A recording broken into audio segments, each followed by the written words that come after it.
The Six-Day War. What really happened? It happened in June 5th or 10th in 1967. Some of you were alive back then. And let's look at the historical overview. And here's what they don't want you to know about the Six-Day War. In just 6 days, Israel defeated 5 Arab armies. 5. And reclaimed Jerusalem for the first time in nearly 2,000 years. But the truth of how it happened, it's been buried under lies and revisionism. Yeah, it sounds like modern day college campuses, huh? Let's set the record straight, day by day. In May 1967, Egypt's president Nasser, Anwar Sadat came later, expelled UN peacekeepers from the Sinai. He then blockaded the Straits of Tiran, cutting off Israel's oil and trade. Now that's an act of war. Jordan, Syria, Iraq, and Egypt all signed military pacts. Arab radio declared, quote, "We will destroy Israel and throw the Jews into the sea." Which kind of gives you an idea that from the river to the sea movement, it's about the eradication of Israel, modern day, and Jews everywhere. On day 1, June 5th, Operation Focus began. At dawn, Israel launched a preemptive airstrike. They had no choice. In just hours, they wiped out 90% of Egypt's air force on the ground. Way to go, Israel. Then they turned east, hitting Jordanian, Syrian, and Iraqi airfields. Now, some of you might be saying, well, see, Israel started. No, they didn't. They knew what was coming. It had been broadcast, and they acted wisely and preemptively. Instead of being a Joe Biden and opening their borders up and letting all these armies pour in to destroy them, they acted preemptively. Israel begged Jordan to stay out. Instead, Jordan shelled West Jerusalem, so the IDF advanced into Gaza, the Sinai, and the West Bank. And on day 2, which was June 6, 1967, in the desert and the hills, fighting intensified in the Sinai and Gaza Strip.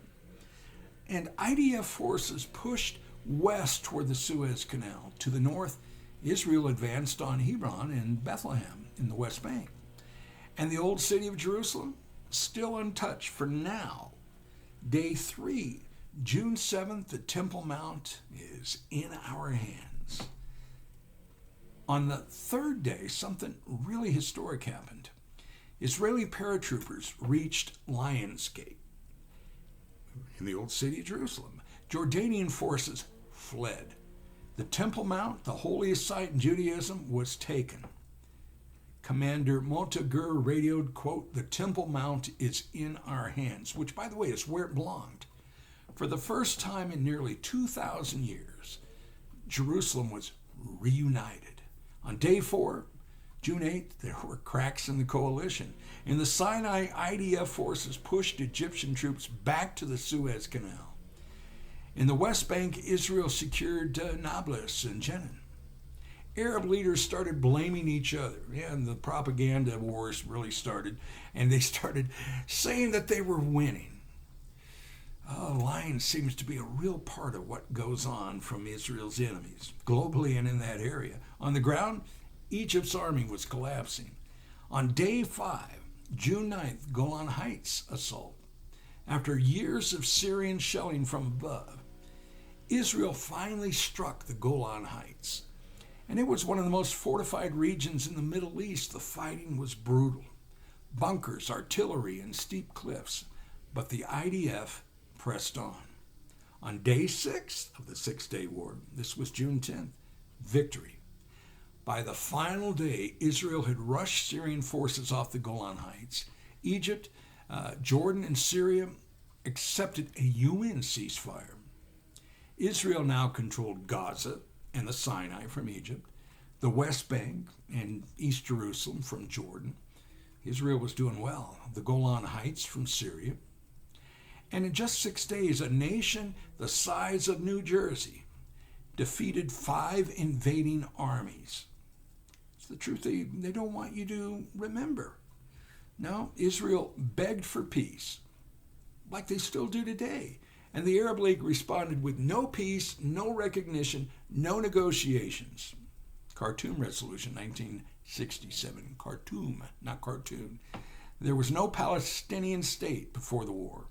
Gaza was Egyptian, the West Bank was Jordanian, the Golan was Syrian artillery. And the Six-Day War wasn't about expansion, it was about survival.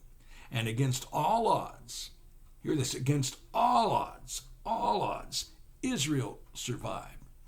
Now, why do you think this version of history is buried? Drop your thoughts, respectfully, hopefully. And have you ever heard this version of the Six-Day War before? Well, not if you're on the left. You certainly aren't going to teach it. But in the meantime, subscribe to this channel, like, follow, comment, repost, whatever it takes. And I promise you that Insight with Stuart White, this channel, is going to continue for as long as we can. And I'm going to give you the real truth. And if you ever disagree with me, challenge me. I'd love to hear you. But I'll give you the real truth. So like, follow, repost, comment, do whatever. And you can go and check out my channel, which will probably be disappearing pretty soon on TikTok because they're heavy into censorship. They hate truth, and they seem to be anti-Israel, anti-Jew, anti-conservative. Yeah, the list goes on, and I can prove it. Anyway, I'm going to let you go. I've got another video coming up on the Yom Kippur War. I think you'll find that one fascinating too. Thanks. Oh, by the way, @my life before I go. That's the TikTok channel. Thanks.